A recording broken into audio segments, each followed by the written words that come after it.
Bonjour, bienvenue dans le podcast Danse avec le chaos. Je suis Doc La Luna. L'Inde, mon pays d'origine, m'a appris à danser avec le chaos, à faire des obstacles de la vie, des opportunités pour grandir. Après une carrière de médecin classique, je décide de quitter la blouse blanche. Je ne me retrouve plus dans les codes de notre société patriarcale, post-colonialiste. Les sujets qui me passionnent, se réapproprier les sagesses de son corps, de ses sens, de ses cycles, écouter les messages de son âme, incarner sa mission de vie et sa puissance, contribuer à partir d'un espace de guérison et d'alignement, être au service de la vie, déployer sa vision intégrative, incarner sa spiritualité dans ce monde. Ce sont des sujets que j'explore au quotidien avec les femmes de mon école, la Tribe Empowering School. Ce podcast pour moi, c'est un rendez-vous avec mon âme et avec toutes les âmes qui souhaiteront partager un espace de reconnexion, de célébration, malgré nos doutes et les temps incertains que nous traversons. Je vous propose de transformer le chaos qui fait peur en chaos créateur. Namasté. Seul, on va vite. Et parfois on se brûle. Et ensemble. Dans cet épisode, j'ai envie de vous partager quelque chose qui a radicalement changé ma façon d'accompagner les autres et de prendre soin de moi. Je vais vous parler de la médecine du cercle.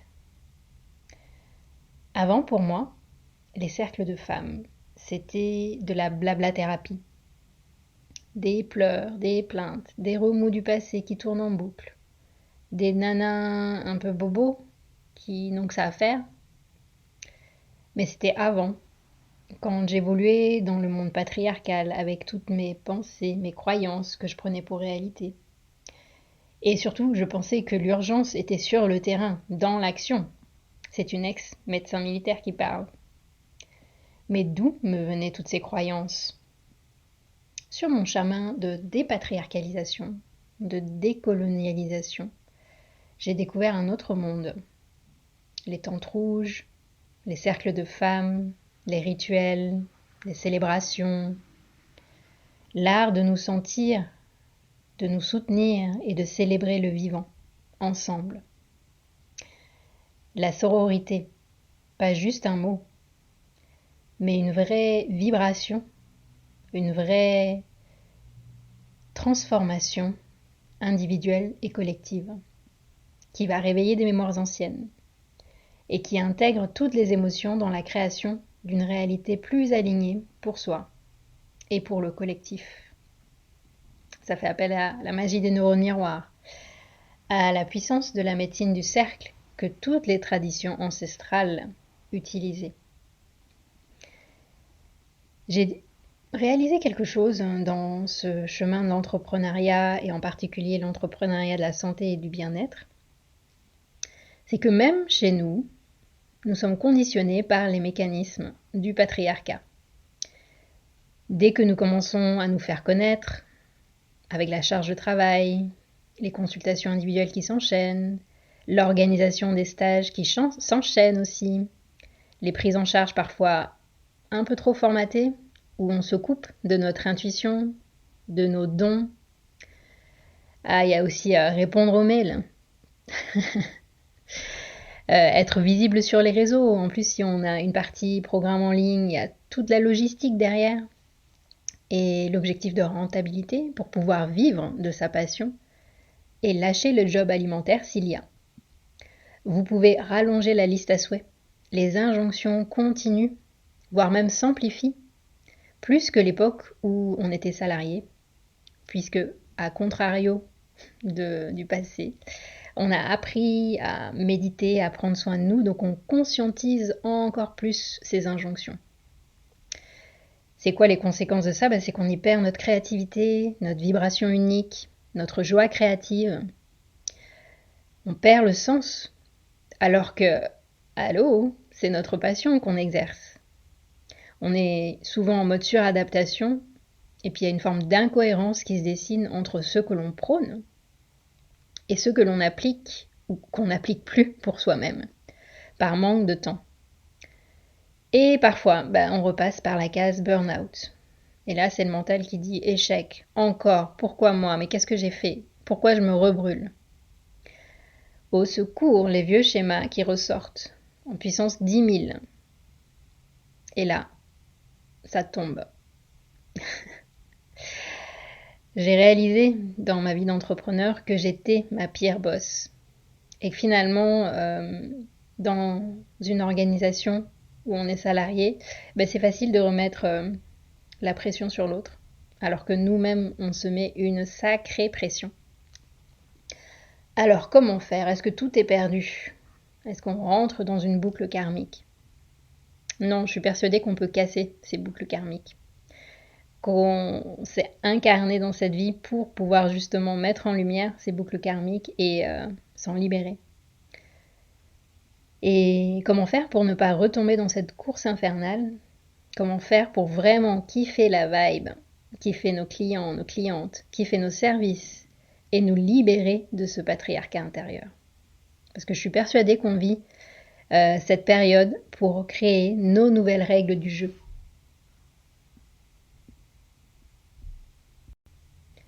Alors bien sûr, il n'y a pas une seule manière de faire, il n'y a pas qu'une seule réponse. Mais je peux vous dire que j'ai trouvé une bonne partie de mes réponses en participant à des cercles de femmes, dans des espaces sécures, sacrés, puis en commençant petit à petit à en organiser moi-même. Voici 7 raisons claires pour vous lancer, en vivre déjà et peut-être en proposer à votre tour si ça résonne pour vous. Déjà, la première raison, c'est prenez soin de vous. Déjà, faites participer à un cercle pour vous alléger, pour vous laisser porter, pour voir c'est quoi la sensation de se laisser porter par d'autres femmes, où il n'y a aucun enjeu. Regardez qu'est-ce que ça vous fait de vous faire du bien et d'être vu dans cette situation, dans cet espace-là. Ça vous permet de sortir de la posture de sachante, de thérapeute, de coach, d'accompagnante, d'entrepreneur. Deuxième raison, moi, qui est vraiment fondamentale, c'est que ça permet de mettre du sacré dans nos vies, dans un espace partagé. Et peut-être que vous mettez déjà du sacré au quotidien dans votre vie perso ou dans vos accompagnements, mais sans forcément le dire. Et là, ça va vous permettre d'oser exprimer ce sacré, de pratiquer ce sacré avec d'autres femmes, sans être jugée, sans être prise pour une folle. Ça aussi, c'est une injonction assez classique. Troisième raison que je trouve vraiment aussi très juste et très vibrante, ça permet de créer des espaces de transformation puissantes où quelque part on est toutes canal. Et il n'y en a pas une qui fait le job toute seule en fait. On expérimente vraiment cette notion de co-création, de solidarité, et pas juste dans la tête, c'est vraiment quelque chose qui se passe au niveau viscéral. Ça permet de casser du coup le modèle de hiérarchie qu'on a l'habitude de voir, soignant, soigné, coach, coaché, thérapeute, patient, actif, passif, sauveur, victime.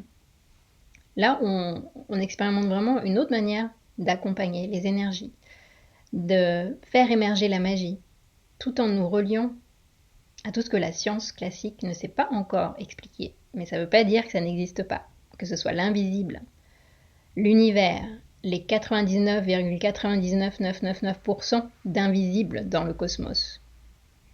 Il y a probablement des ressources dans ces 99,9999%. Et enfin, dernière raison, dernière non, mais en tout cas dernière raison pour moi qui est vraiment importante de souligner ici dans ce podcast Danse avec le chaos, c'est dans des cercles qu'on peut guérir des mémoires collectives, que ce soit du patriarcat, du colonialisme, de l'esclavage, car ce sont tous des traumas systémiques collectifs que des peuples ont vécu à grande échelle, et nous sommes porteuses de ces traumas. Et pour les guérir et les transformer, nous avons besoin parfois d'avoir un parcours individuel, mais en complément d'être dans des espaces collectifs de guérison. Et ça demande donc un cadre sécure, bienveillant, qui va permettre de s'empuissancer et de ne pas rentrer dans des débats, dans des justifications, dans des règlements de compte, oppresseurs, opprimés, parce qu'en fait là, dans le cadre du cercle, on va vraiment enlever toutes nos casquettes et accueillir le fait que, quelle que soit l'histoire de nos ancêtres, nous sommes les réceptacles de ces traumas, qu'on soit descendant d'oppresseurs ou descendant d'opprimés, et que peu importe la casquette qu'ont portée nos ancêtres, on est là, peut-être, pour pouvoir transformer tout ça. Et une autre chose aussi que j'ai découvert et j'ai goûté dans les cercles de femmes, c'est d'enfin lâcher cette espèce de compétition, parce que mon Dieu, dans le monde des femmes, il y en a de la compétition. Moi, ça avait commencé pendant mes études de médecine, où on était 70% de filles à la fac, à l'hôpital. Dans l'hôpital, c'est 70% de femmes, les soignantes, aides-soignantes, infirmières, ASH. Et non, c'est pas là-bas qu'on vit la sororité, alors que en fait, ça pourrait vraiment tout changer. Mais pourquoi? Et pareil, je pense que dans l'éducation nationale, c'est exactement pareil. Dans cette survie, en fait, du monde patriarcal, les femmes ont appris les codes patriarcaux et se sont coupées de tout ce qui dépasse, de tout ce qui est fragile, de tout ce qui rend vulnérable, de tout ce qui nous connecte à notre corps sensible. Et du coup, on est branché dans cette réalité de la compétition, du manque, de la jalousie. Et ces espaces de cercle vont nous permettre d'expérimenter une autre manière d'être ensemble, d'être dans la co-création, de réaliser que nous sommes interdépendants, de développer sa confiance avec les autres femmes, que tout le monde a sa place et que seul on va vite, ensemble on va, waouh, on ouvre d'autres dimensions. Et enfin, dernière chose que je voulais poser ici, c'est dans la diversité du cercle qu'on va toucher à un espace d'unité, qu'on va toutes porter notre attention, notre vision, notre focus au centre du cercle pour marcher ensemble vers une même direction. Et souvent, cette direction, c'est comment puis-je être au service de cette vie? Comment puis-je être au service de cette nature si précieuse? Comment puis-je être au service de la terre? Je voulais aussi vous partager, vous trouverez aussi plein de clés pour vous lancer dans la création d'autres cercles, pour améliorer ce que vous proposez peut-être déjà. Et la clé principale, moi, qui m'aide encore aujourd'hui, c'est se faire confiance. Et faire confiance à l'invisible. Faire confiance à votre intuition, qui vous a amené à dire oui. Faire confiance à votre sagesse, à votre puissance, à l'univers qui vous accompagne à sa manière dans ce process. Dites-vous que vous ne pouvez pas vous tromper. Pour cela, ça demande de cultiver dans son quotidien cette danse, de poser une intention claire, de la ressentir dans le corps, dans son axe, dans son ancrage, tout en accueillant l'incertitude et le détachement par rapport au résultat final.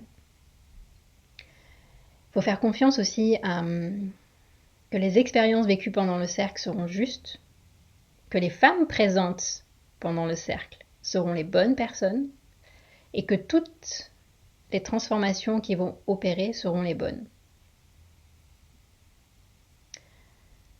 J'aime beaucoup en fait cette posture de facilitatrice. J'avais fait un article, un post sur Instagram sur l'accompagnement 1.0, 2.0, 3.0.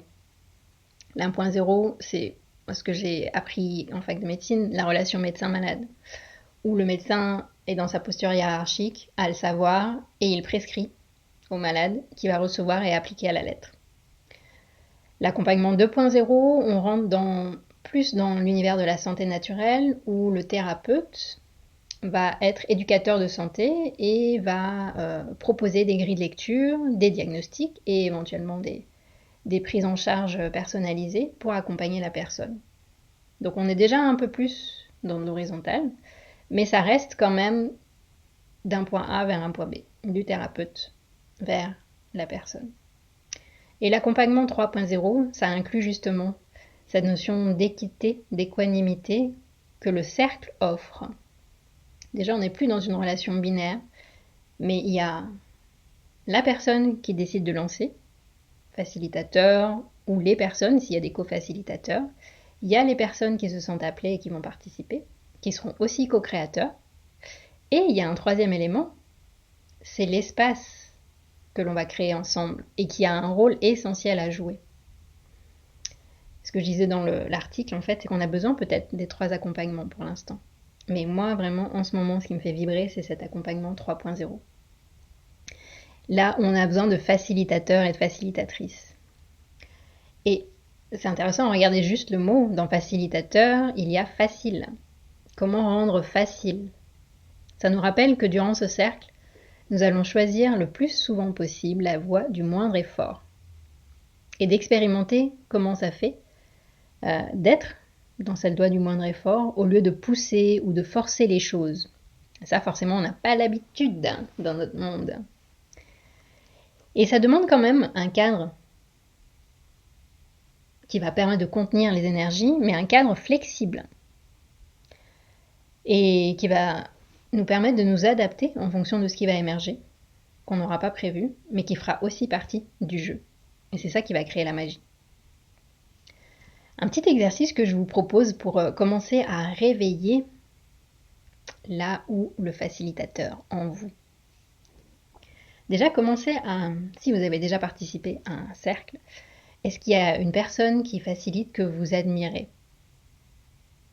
Prenez le temps de chercher dans vos souvenirs, dans la dernière fois que vous avez slidé sur Instagram. Et dès qu'il y a quelqu'un qui vous vient, essayez de voir pourquoi cette personne, vous l'admirez. Quelles sont les qualités qu'elle dégage? Quelles sont les sensations qu'elle crée en vous quand vous pensez à elle? Ça va probablement être les qualités que vous incarnez déjà, mais qui ont envie de s'incarner encore plus en vous. Donc prenez le temps de les noter. Si vous voulez faire pause sur l'enregistrement, n'hésitez pas.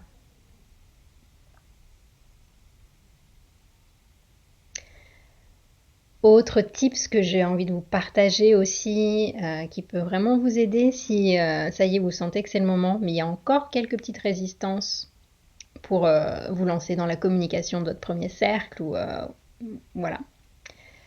C'est tout simplement de prendre un temps pour visualiser, de faire ce qu'on appelle en programmation mentale de la réussite, dans les techniques de gestion du stress, c'est de vous projeter dans le futur proche et de vous visualiser pendant que vous animez votre cercle, pendant que vous le facilitez.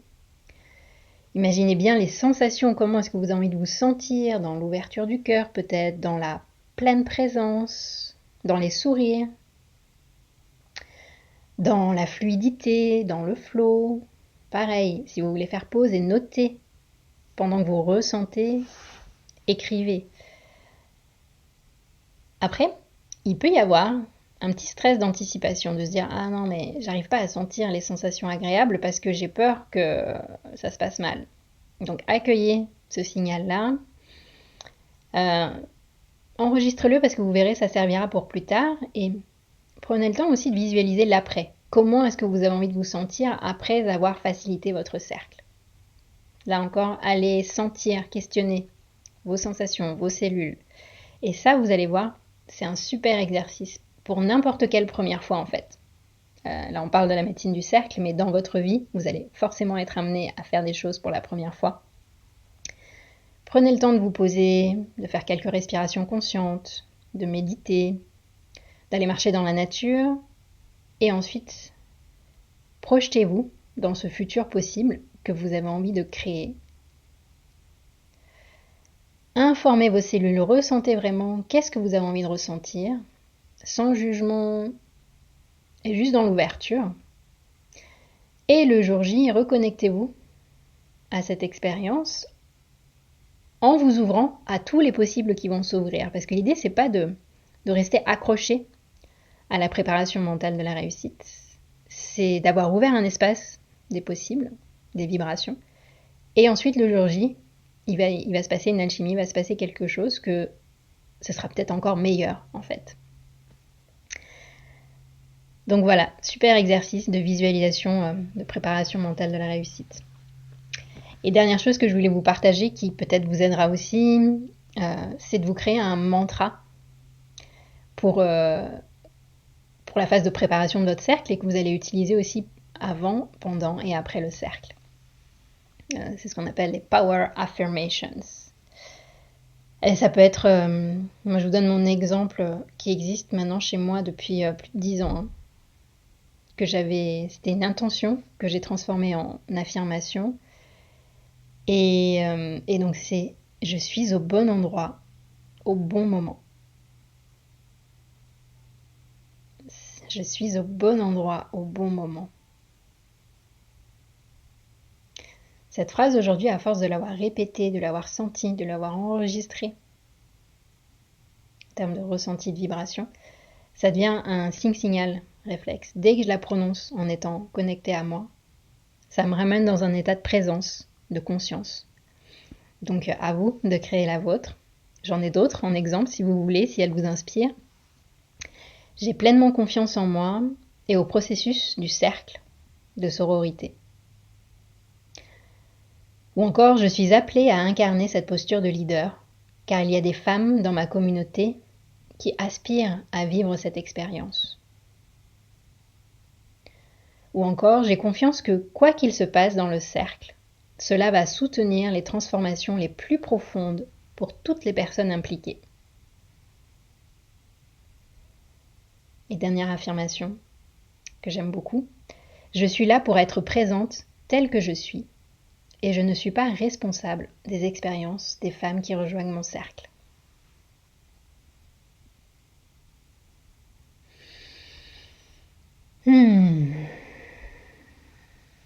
Voilà, on arrive à la fin de notre épisode.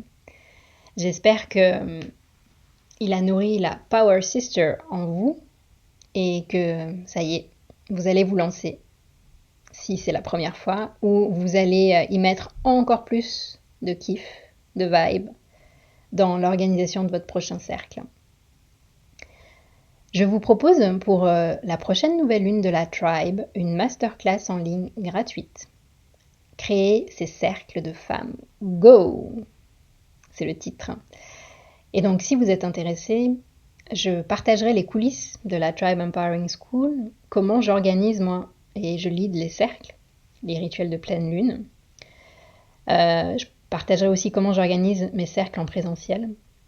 Et on fera des pratiques, des expériences pour développer sa confiance de facilitatrice, les différents termes qu'on peut aborder, parce que je m'inspire du dernier film médecine qu'on a vu le mois dernier, qui était super beau sur la sororité, qui s'appelle The Goddess Project. Donc on va essayer de voir quels sont les thèmes qui nous animent et pourquoi ils sont si importants aujourd'hui dans le monde qu'on traverse. On va voir aussi quel peut être le rythme juste d'un cercle pour ne pas tomber dans ce que j'appelle la blabla thérapie. Alors je ne critique pas du tout la thérapie par la parole, c'est juste que pour moi il manque souvent une dimension, plusieurs dimensions en fait, quand on n'utilise que la parole. On verra aussi les blocages inhérents qui peuvent exister, qui nous empêchent de nous lancer et d'être vraiment dans ce flow quand on anime, quand on facilite. Et surtout, on verra comment les transformer.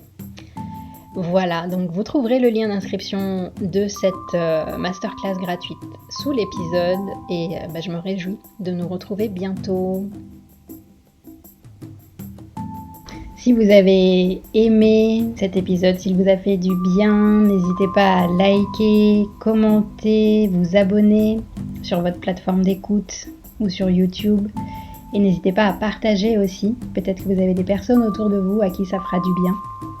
C'est grâce à vous que j'espère ce podcast pourra toucher toutes les personnes qui ont envie d'œuvrer dans ce nouveau monde qui va naître du chaos.